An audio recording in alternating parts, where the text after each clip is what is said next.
Hello everyone जय जगन्नाथ मु मोर आ गोटे फ्रेश मिनी ब्लॉग को आपण मानक स्वागत जनाऊँगी। जेहेतु आज संडे थिला तो मुझे सका उठी सारा 0% एडेड सुगर मुसली सहित अमूल मिल्क ऐड करके आज दिन को स्टार्ट करुँची।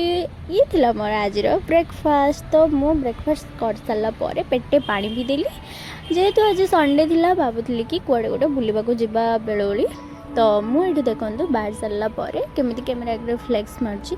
तो मुझे एकुटिया जाऊनी आज मो पार्टनर सहित जाऊँगी। देखो किए मो पार्टनर ये देखो मो पार्टनर आसीगले। तो आज आम जाइलु शांति कानन बुलवाई और देखो केते सारा छोट पिला माने खेलुचंती। सबुठ शांति कानन अट्रैक्टिव जिनस एटा ये जो पानी रे जो जहाँ भी होची आमे सेठी बुली सारा 5 मिनिट बुलीचे कि नहीं बहुत जोर से झड़ तोफान आसला। आपण मैंने देखो कितने जोर से बिजुली मारचे और आम दौड़ी दौड़ी के आसी पूरा उदा हो जाए।